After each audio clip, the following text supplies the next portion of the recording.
Good morning. It's like almost 3:30.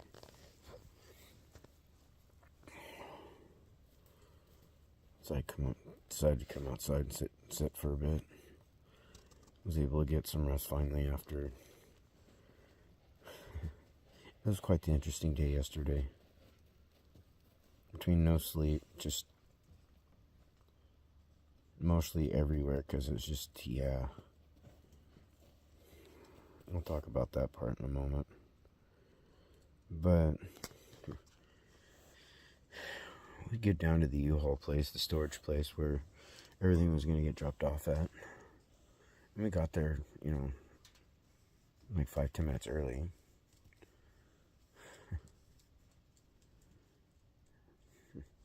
My dad drove the U-Haul, I drove his truck, and we get there, and he's walking along, he's literally one of those people that it doesn't matter how many times you call him out on his fucking manners, he still rips ass wherever he's at. I mean, when it comes to the terms of a dirty old man, he's a dirty old man.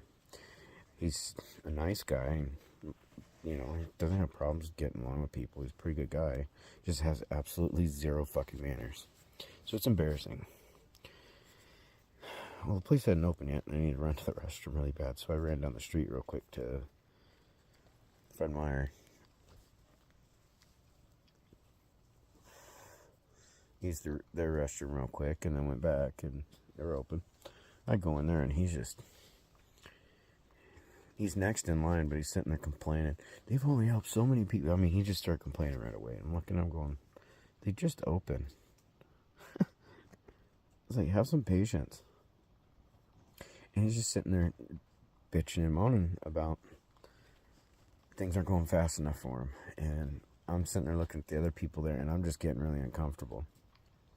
And I'm looking at how much the storage unit things are, and I'm thinking about about the one I reserved.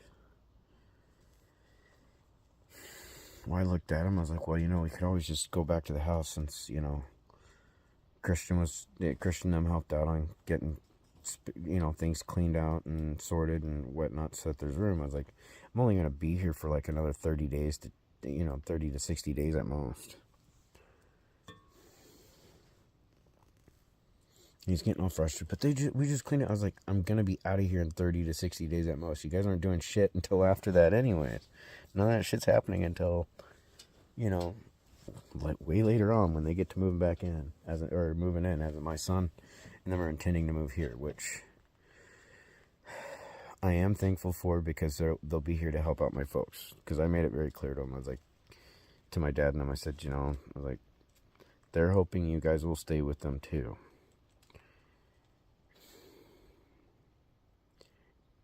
Which makes it easier on the aspect that when I go to move, I don't have to worry about the process of them moving out with too. I love my parents, but I shouldn't say but. There's been a lot of toxic shit that's gone on throughout my life with my family, which includes my parents, friends, all kinds of shit, a lot of abuse, everything. And it's like, I need to get away so I can not just refine the parts of myself that I miss, those parts of my personality that I used to be really happy, easy to get along with, always laughing, usually always having a good time type person, even though the shit I was dealing with at home, regardless of it. Sorry. And just the accumulation of abuse from being a toddler to present day, it finally, it's like, there's only so many tools in the toolbox you got for so many jobs before you end up with that one that you just don't have any tools for, and you don't really know how to deal with it.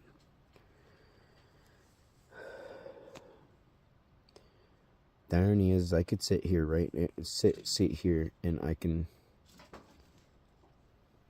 almost go in a timeline. I have trouble where I jump back and forth too. I can almost easily go into a timeline from all the bullshit that has gone on in every moment that basically took me off that path that I should have been on, like so many other people.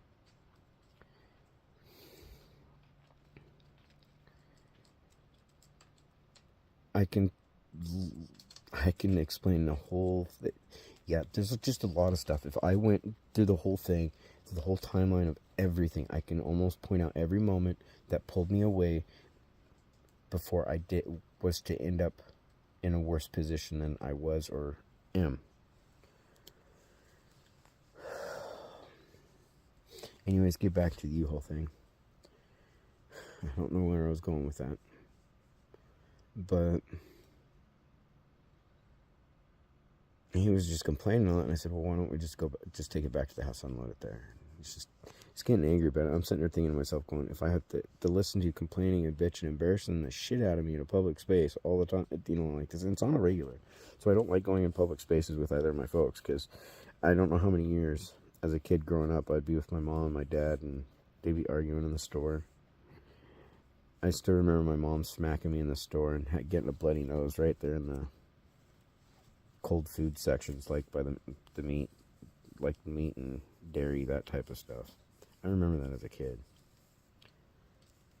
She popped me good and just blood everywhere. And she's sitting there, oh God. And the only reason why she cared is because all these people turned and looked. She wouldn't have given a shit otherwise. She would have just she more than likely would have just handed me a fucking few paper towels and been like, you know, deal with it type thing.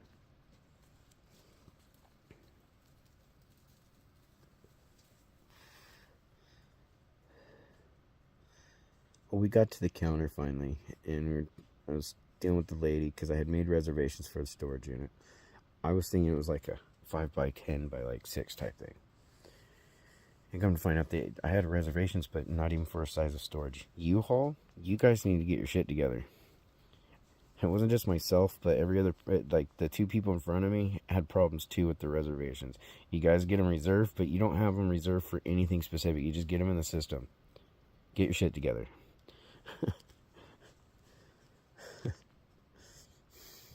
Well, the lady was really nice. So when it comes to U-Haul, it's their website stuff and how they do the reservations online. But the people at the actual location were pretty cool. And the lady was really nice.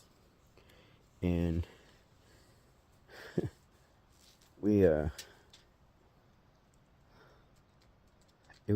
was actually kind of a strange day. There was things that kind of, yeah, I'll get to it.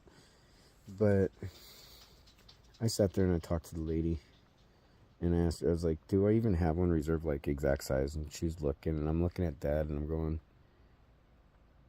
you know, I was like, this thing has to be back and returned at 12:30 anyways in Oregon City. I was like, that's where we're at, basically. Just south of there. But he's just being pissy, and I was like, you know what, fuck it. I looked at the lady, I was like, because he's, you know, pulling his shit right there, and I looked at her like, you know, I think it's going to be easier if we just go back and we'll just store it I'm just going to store it at their place because like, I'm only going to be there not much longer, probably between 30 and 60 days at most.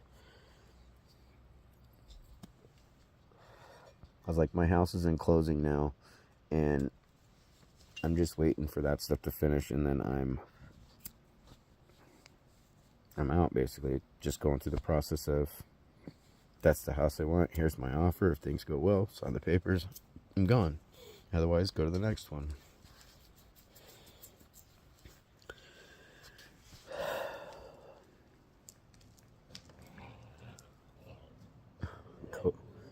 Coda, it's too early. But I'd already been dealing with so much, you know, like my video yesterday morning, just in the middle of a meltdown. I was just like, this is just too much. I just can't deal with this shit. And all I could keep telling myself is this isn't going to be going on much longer. It's like, this isn't going to go on forever. I was like, I'll be able to move soon. I can go on my own. You know, that's all I kept telling myself. I was like, it's going to be okay. And I think one of the hardest things to do, even as somebody that does have faith, and I don't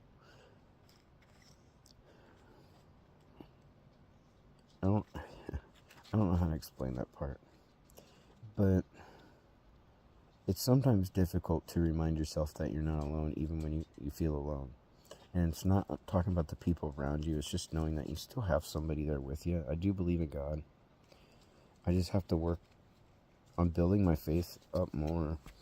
Faith has more strength to it than hope, in all honesty. And hope is a dual-edged knife. Because you can hope for bad and you can hope for good.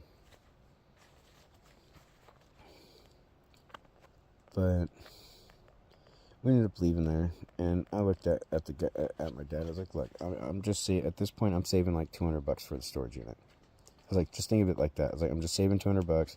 That's no money out of my pocket at this point." I was like, and it just makes it easier. I was like, at that point, I just got to get one of those. At this point, get the right size pod thing delivered here, so I can get everything moved into that, and then get it delivered to whatever house that I end up getting. Because even on here, I'm not going to say where I'm moving to, necessarily. I do want to do like a vid type thing going out there, but I'm not giving away location, to be honest, because I've had to learn very hard ways of being careful about, what kind of information I say to people, and it's not necessarily not necessarily about being on here. It's down to even friends, family, and all that stuff, and even acquaintances, and, people that might be around me that I don't know, that may know somebody that I know. And I'm learning that the people, by majority, that I've been surrounded by, gossip and shit talking is like a lifeblood for them. They create chaos, and then they want to portray themselves as a victim and a hero through that whole situation, when really they're the portrayers of the bullshit.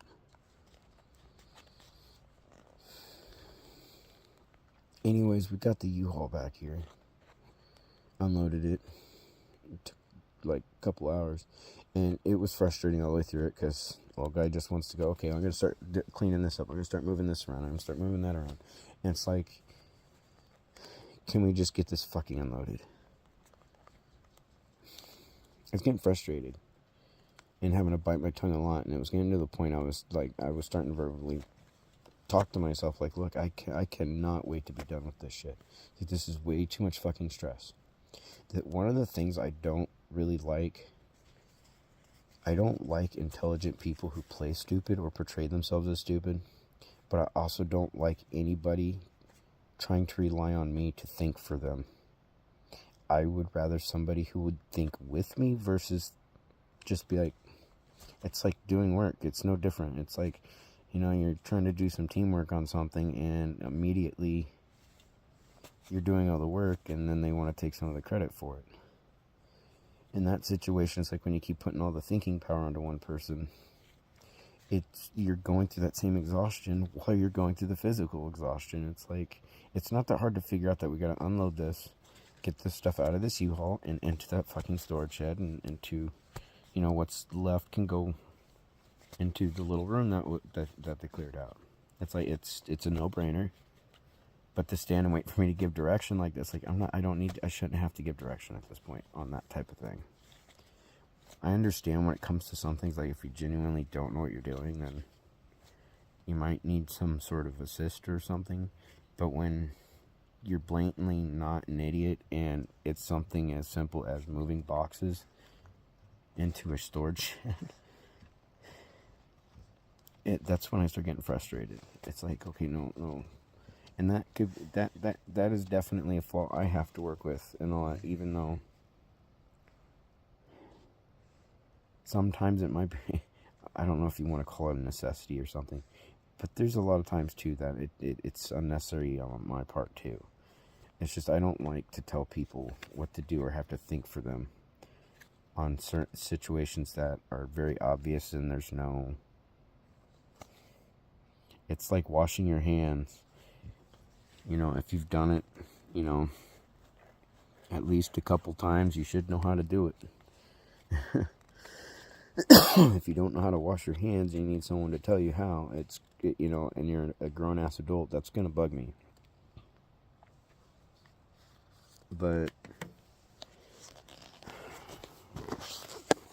sorry.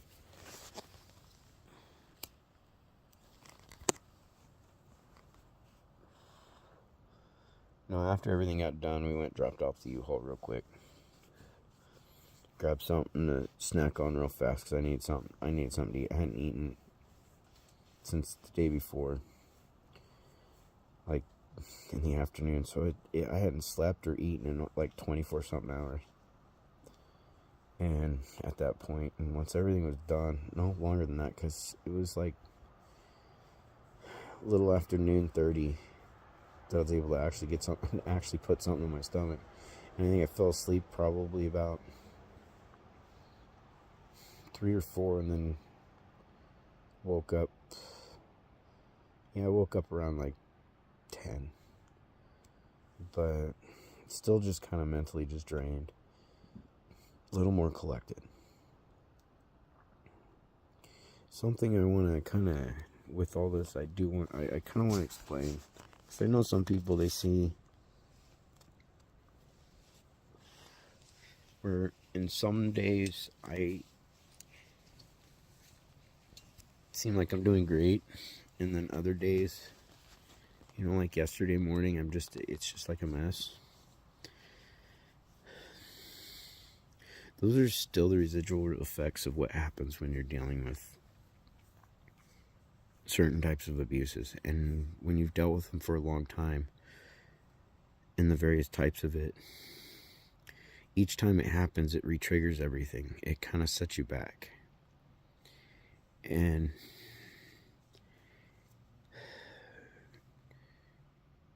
regardless where a neurodivergent is on spectrum when it comes to ASD, the autism spectrum disorder, regardless where they're at, executive function is one of the very key things that they all have trouble with.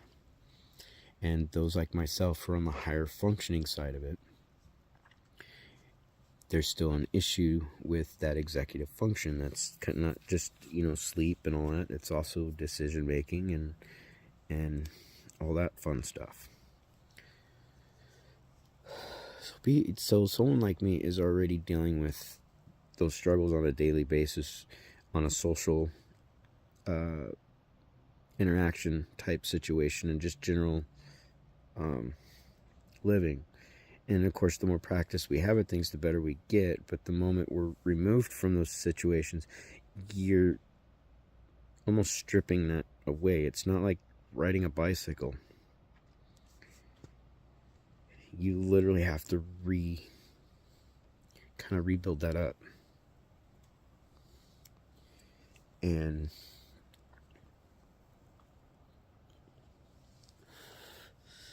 when you look up the effects of, or the symptoms for somebody who's dealt with narcissistic abuse, you'll find that it also affects the cognitive, or I literally was just saying, the executive functions and your cognitive abilities, because they use the same part of your brain. And so it affects your sleep, it affects your decision making, it all kinds of stuff. It affects your appetite. So when you're somebody who's already dealing with this stuff, or these issues on a daily basis, because of something that you're born with, that's caused by a combination of genetics and basically the environment, all the shit that I've had to deal with throughout my life. That kind of helps, I guess, push it over a little bit, but it's not your entire life. It's when you're born. It's a genetic and kind of a combination of genetic and environment. But I'm already dealing with that, and then you throw in on top of it that form of abuse that's now magnifying those already existing issues. It makes it really, really hard for someone like myself in a lot of ways to process everything the way most neurotypicals would. They can generally process it pretty quickly.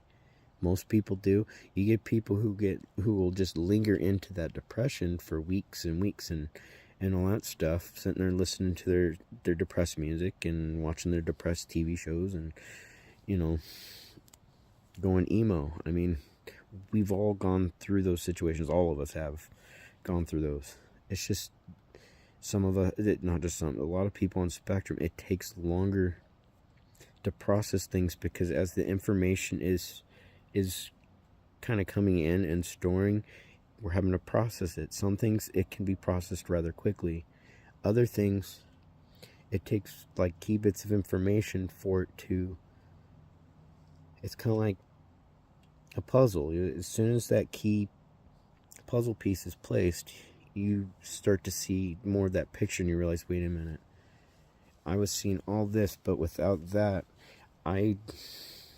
so it starts to go into, now you're processing those emotions and those realizations of what's going on. And so as the picture gets bigger and bigger, you're processing more and more of that information. It hits you, and sometimes it can take, for someone on the spectrum, it can hit them then, or it can take them a week. It can take them a couple days, or it could take them a couple weeks before it really sets in, and then it just comes out.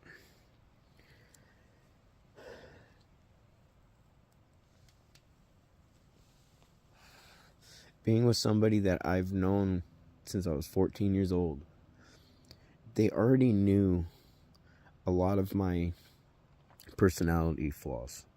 We grew up together. She already knew how to manipulate that. And so it made it really easy for her to control.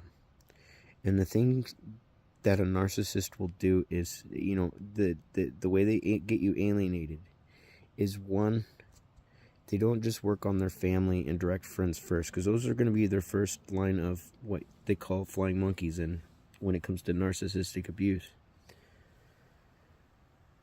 Then from there, they not only use those people to kind of open their mouth and they start talking shit, especially when it's people who are known to gossip, it'll start that rumor mill. Then they'll work from there and they'll kind of feel it out from others that might be mutual friends or friends they haven't seen in a long time or old high school friends. And once they see that, then they've just created more flying monkeys, especially if they got it to where they're posting this stuff and you have no idea really what's going on. So you don't have an ability to speak up or defend yourself or be like, wait a minute, no, this is bullshit.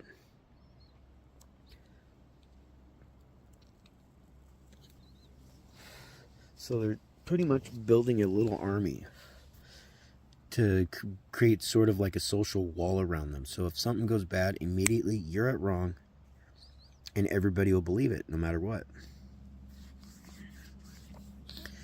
And what this does is it starts to cause you to not want to talk to these people.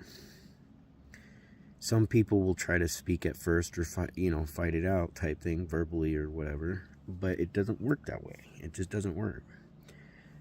When I found everything out and started learning everything and how many people they talk shit to, it's like, I'm not going to each of those people. And I've known for a while, because it got to a point that what they do is they first get you alienated and isolated away from all these people that you may have had some sort of friendship with or common grounds with, anything like that.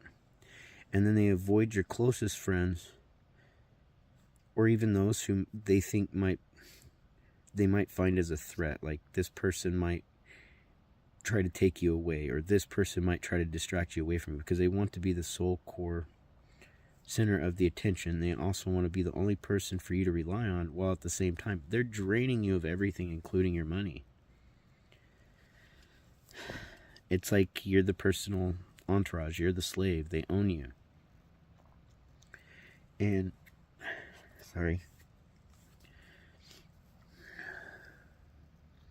so when it gets to a certain point where they got you broke down enough mentally, emotionally, drained, every which way, physically breaking down and being drained, you're financially being, drained, and you don't have much more in you, you get to a point that the friends out there that you know that you could talk to, you start to refrain from, because you're feeling shame in yourself. You're feeling a lot of guilt because you're going, I should be doing better than this, and I don't want to bring my bullshit to them.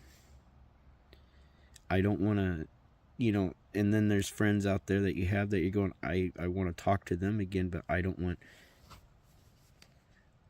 this bullshit to go here, because then I would have to fear that this person is going to ruin that friendship too. So then you have to make the choice. Okay, do I take the risk, or do I just, set the pencil down on the desk at that moment and come back to the artwork later? You know what I mean? So it gets to a point where they already have you isolated, alienated, demonized in every fashion from the main majority of people, but then they get it to a position where you start to finish it off by isolating and alienating yourself from those left over that they couldn't get to. And then from there, the real abuse starts to begin, because you got nobody to turn to, and anybody you go to turn to, they're not going to listen. Especially if you're a man, they're not going to listen. They're going to look at you and be like, why don't you just fucking leave? Well, I sort of own the house that we live in, and they don't own anything. They haven't been paying anything. They're not on anything. They only help with this or this because they know they need it. Otherwise, if they didn't, they wouldn't have clean clothes, or they wouldn't have a hot shower. That type of thing. Or they wouldn't have clean dishes to eat off of. So it's like,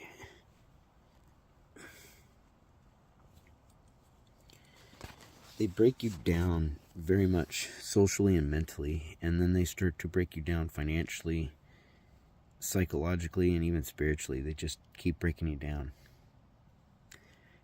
And for me, that's, I can go to the exact moment. I know the exact moment when I something hit me. I mean, it was just straight in the chest that caused me to start to really rekindle my faith. To the point I don't listen to the radio really at all anymore.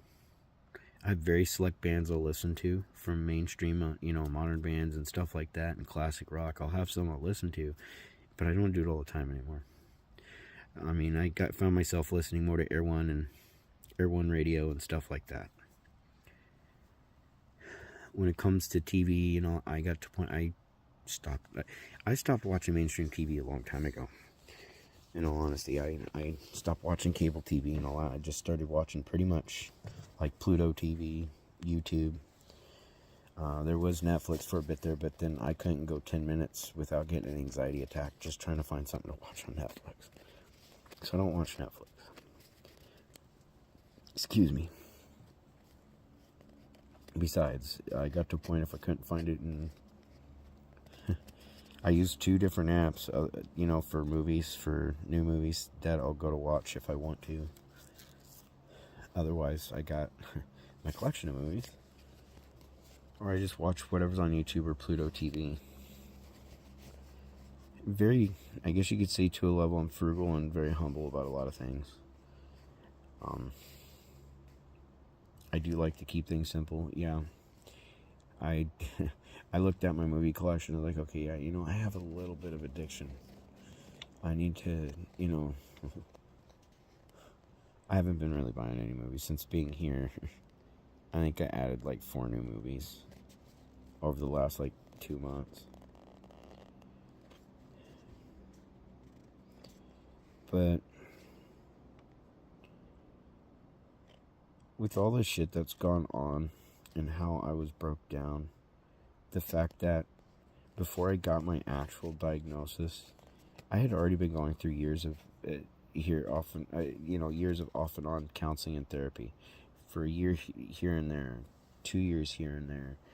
Growing up originally from the age of 9 till I was in around 10th grade, I was going to counseling every week. And so that person knew I had a lot of shit I had to battle throughout my entire fucking life. And a lot of it would get re-triggered either because of the abuse I was dealing from my family, or shit I was dealing with from school, or shit I was dealing with from friends, or shit I was dealing with at work. I was able to avoid a lot of the kind of school bullying back in high school, mainly by skipping school. I go to classes I really enjoyed, which was most of my classes of all things, but I would try to avoid any classes that was around students I wasn't comfortable around, or the classes were too big. So I ended up skipping school. I didn't have a problem really. I didn't really have a problem necessarily learning. It was the social aspect and all the people. And trying not to chain smoke.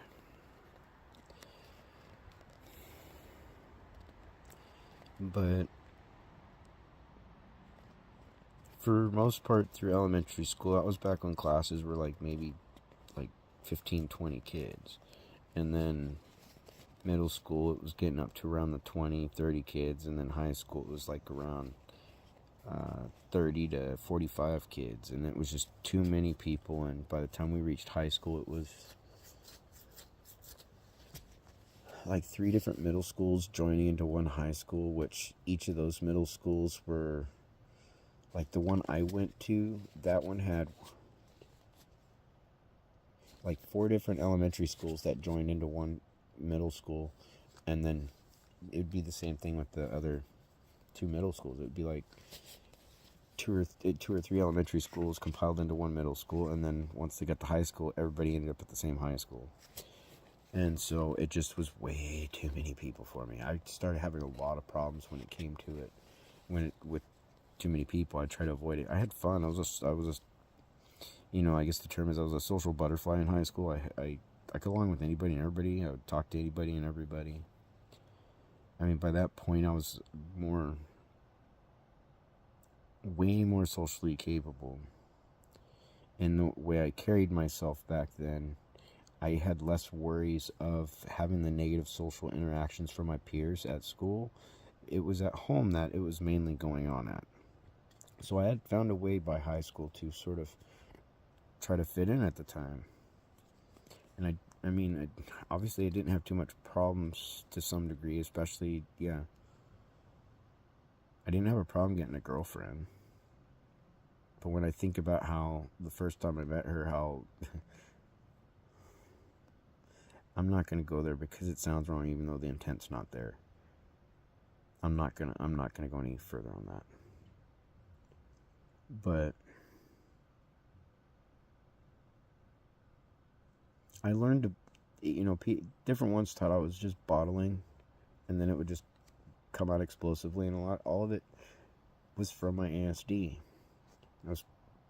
It took me a while to process things, and then some things that were annoying me that I tried to just deal with because I didn't know how to deal with it.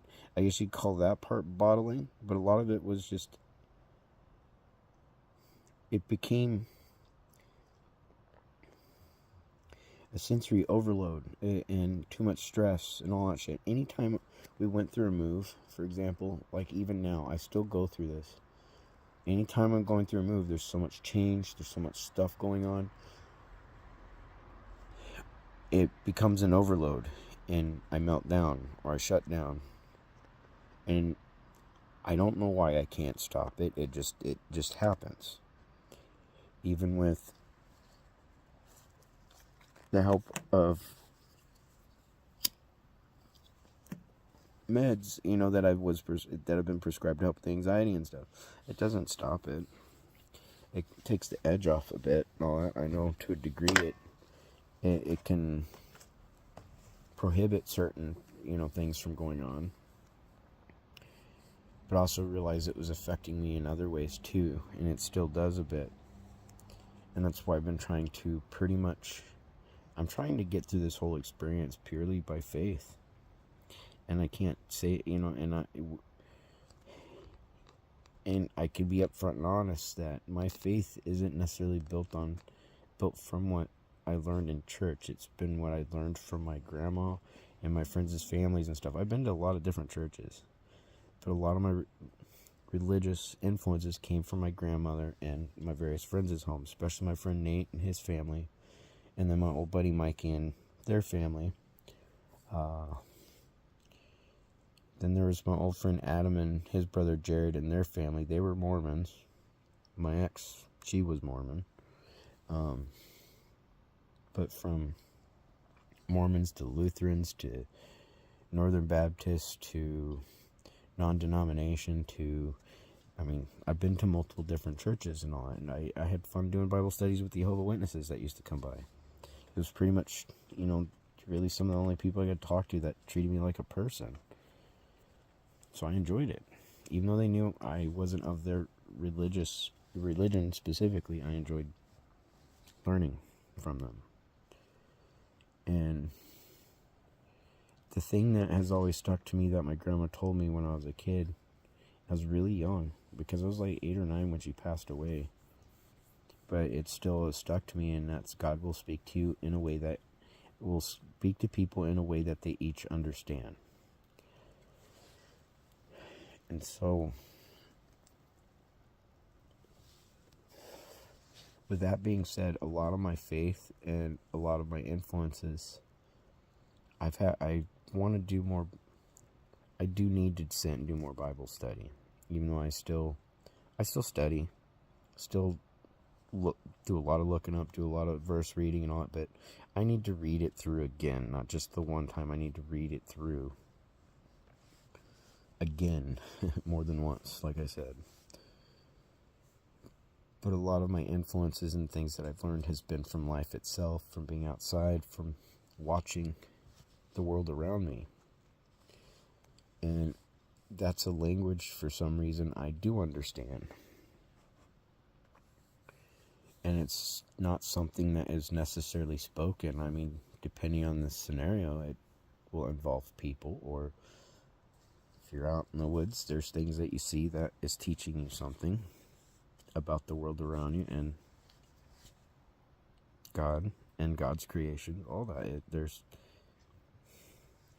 He's in everything.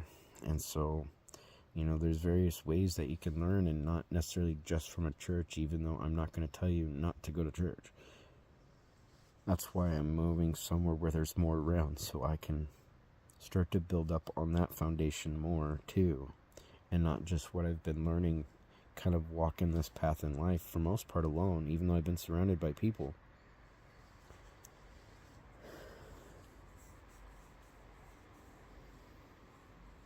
I learned from experience, from watching other people's experiences, and from just, like I said, from just watching the world around me. From like immediately around me to just watching what's going on in other people's worlds, and like on YouTube. I like watching Peter Santinelli's channel. Santinelli? Yeah. That guy's pretty awesome. He does a lot of cool stuff traveling around. I like to watch that kind of stuff. Basically, I like to watch a mix of things, like from that to like obviously History Channel type stuff. I used to be addicted to that, Discovery Channel, Science Channel, all that shit before I stopped watching cable. But then I'll watch all that kind of stuff to watching the Dip Your Car channel and just watch the mix paint. I like to feed my brain.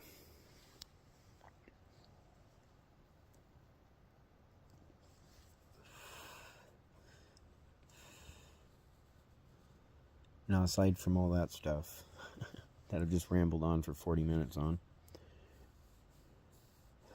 because I kind of want to redirect myself a little bit. I don't want to keep going down that rabbit hole forever. I sat down and looked up, did more, a little more homework on when it comes to starting the food truck, and also looked up even, doing a small produce stand type thing. And I was looking at what the startup costs were, and, obviously profit margin or average yearly profits.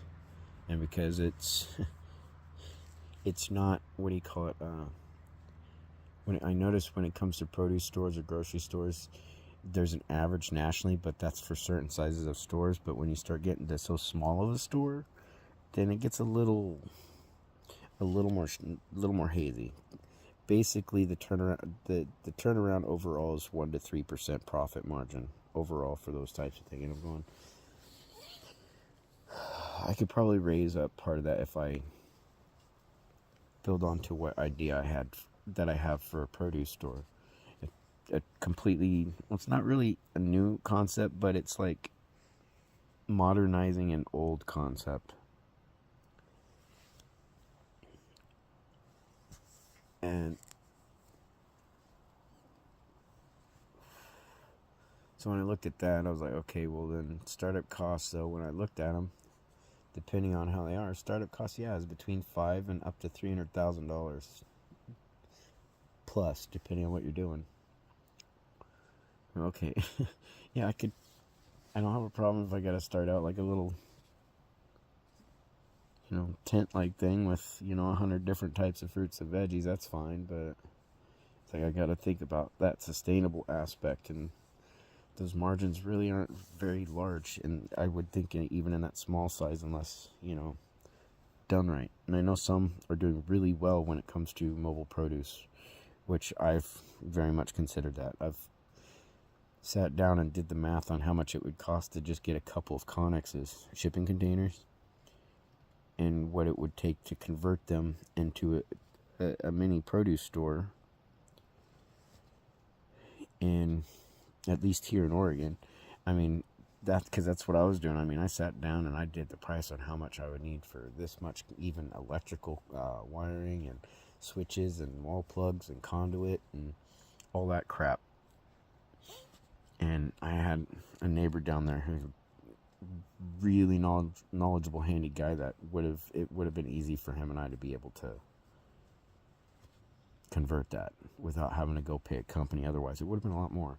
But to do something like that, it was in the $35,000 range. And that includes getting the cold cases, the shelving, register, all that. I mean, I sat and did the math. I was like, well, if I wanted to get another one to set up on top, okay, well, we're looking at about $40,000. But so I looked at that option and was going, okay, well, I'll have to weigh the pros and cons, because depending on where I move to, it depends on what kind of competition I might deal with too, business-wise. And depending on size of town, I don't want to go in somewhere and go taking away from other businesses unless there's room for the competition. A healthy type competition is what I'm meaning. I don't want to go in and just, go screwing people over. A lot of business people probably looking at me like, when I say that, I'm like, you're an idiot. And it's like, no, it's just how I am. I don't believe that you have to be cutthroat and a piece of shit to be successful in life. You just have to do things a little differently. But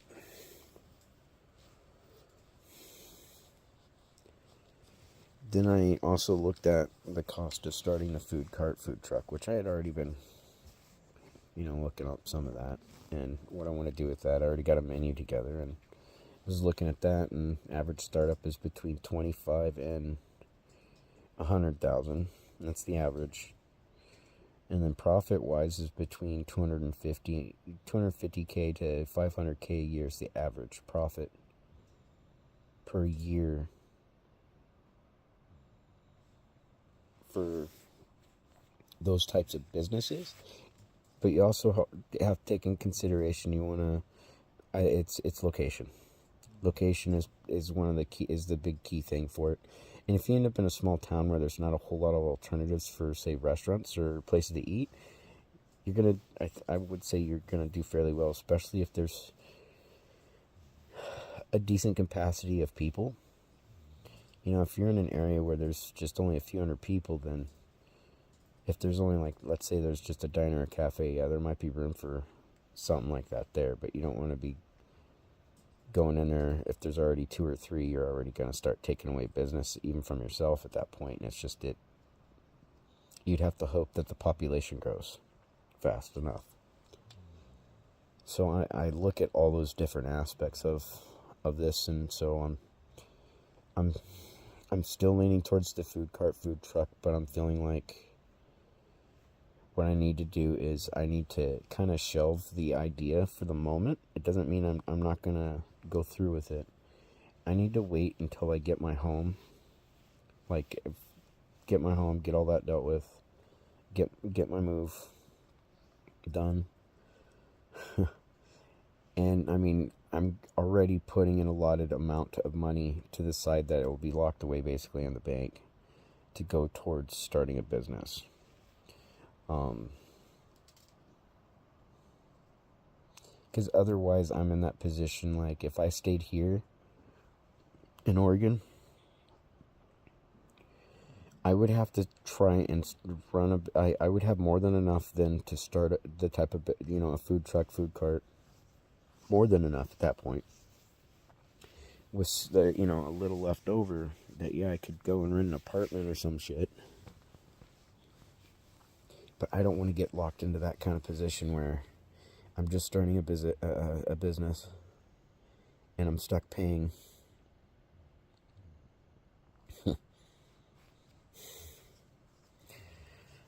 excuse me, on cheap side, about $1,500 a month to go rent a little 1-bedroom or studio while I build the business up. And in all honesty, I'd rather my own home, and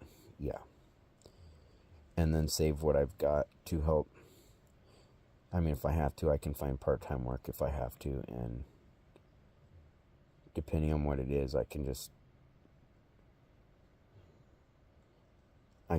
go for, depending on what it is, I can easily go full-time to be able to save money to add to that, so that way there's enough build-up that I can get things started outright, unless I figure out some sort of other business to start that I can kind of use as a springboard to not only build up, but be able to eventually open that food cart, food truck that I've been wanting to do. I mean, I've got options to weigh out, things to think about. Home-wise is a big focus for me. There's other personal things, even outside of just my personal health, that I've been kind of focusing on. I just don't know how. I'm afraid of people, for most part. So getting out and meeting somebody, I feel like it's going to be kind of hopeless for me.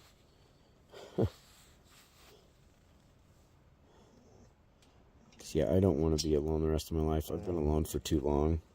And yeah, I'm hoping to meet somebody soon at some point. It's just, until then, I just got to keep, my focus on the new home and continue the planning and doing the homework and keep my options open on business-wise, on what I might be able to start now and utilize to work towards starting the other later, or what have you. I did sit down and kind of wrote out, a list of things that, I do typically find myself enjoying doing all the time. And, they say it's not a job if you love what you're doing. So I've been looking at, the things I like to do hobby-wise. Yeah, I like to cook. I've been wanting to do that for a business. But I enjoy my photography. I do kind of enjoy doing the vids and stuff, like for my Lost in Thought Today channel.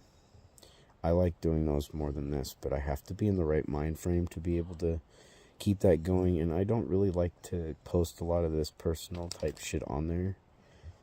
I try to keep myself, at least portraying myself in a positive, good manner on that channel the best I can.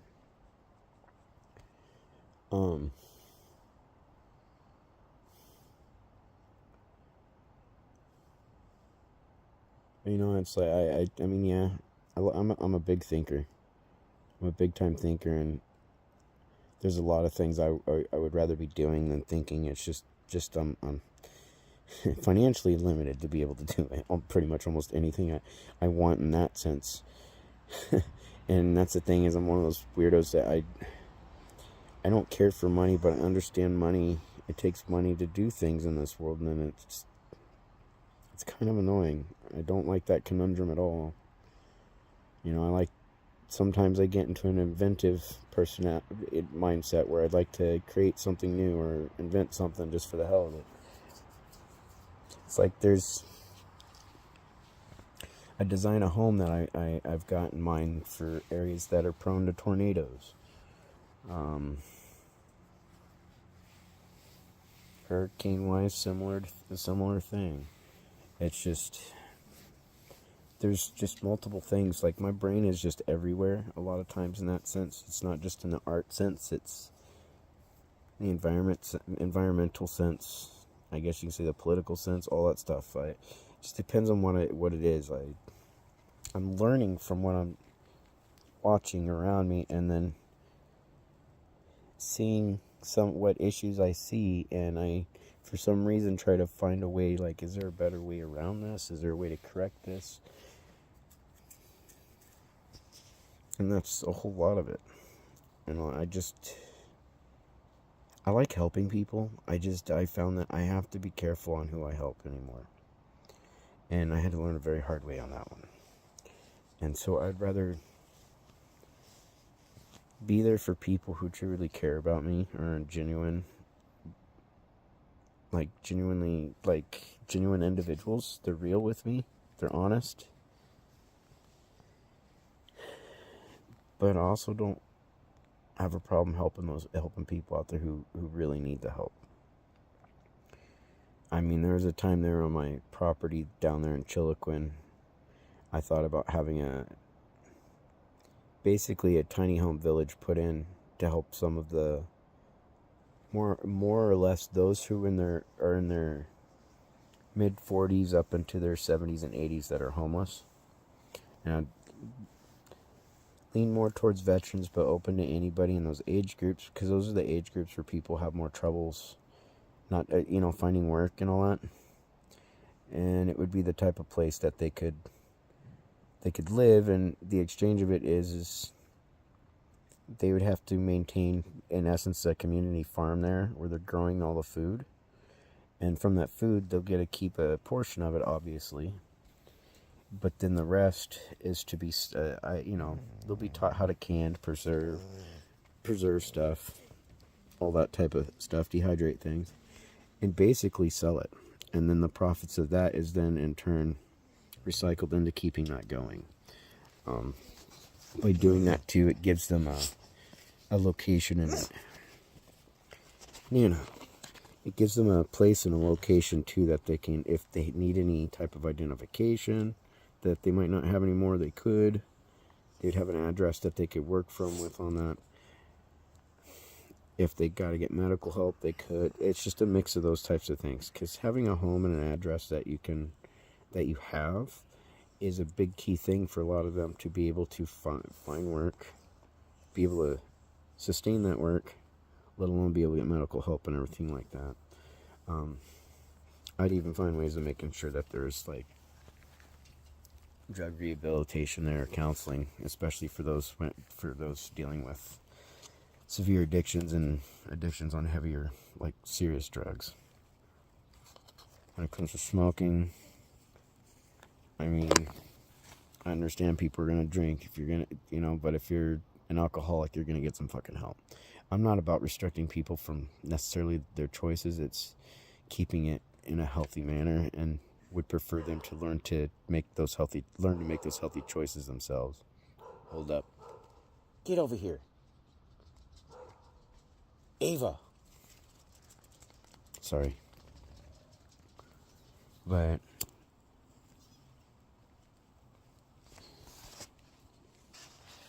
also wouldn't mind turning it more or less like an off-grid type community, so it'd be like a model type community of that type, but also utilized to help some of the elderly homeless community. Now that I derailed and jumped all over the place for this vid and talked your ear off for going on 55 minutes, I hope you guys have a good day. still doing my best to keep moving forward, even though I'm having my moments and all that stuff. And I'm just trying to keep my faith and just remind myself that God's good, and even when I feel like I'm alone, that He's there. So, yeah, there's a couple homes I'm going to put offers on here this week. And in the meantime, I'm going to continue my walks. Start going to the gym more again, because I had to do all this move stuff. And just keep doing better. And in the meantime, maybe God will bless me with a friend finally.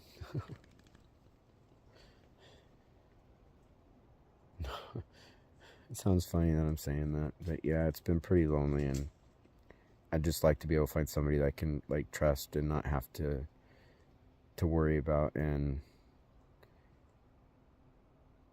be able to go out and hang out with and go do things with. Otherwise, my oldest friend, really, in order to do anything with that guy, I have to go there, and that entails pretty much sitting around drinking, smoking, and just watching TV. And it's like I can do that at home. I just don't, I'm not about locking myself away. I've been locked away for too long, just for trying to do my best in a relationship. So I'm going to reserve that energy when it comes to giving myself to someone like that, to somebody who deserves it and actually wants me around. So yeah, again, have a good morning. Thanks for watching. Thanks for listening to this long ass ramble, and I hope you guys have a good day. Late.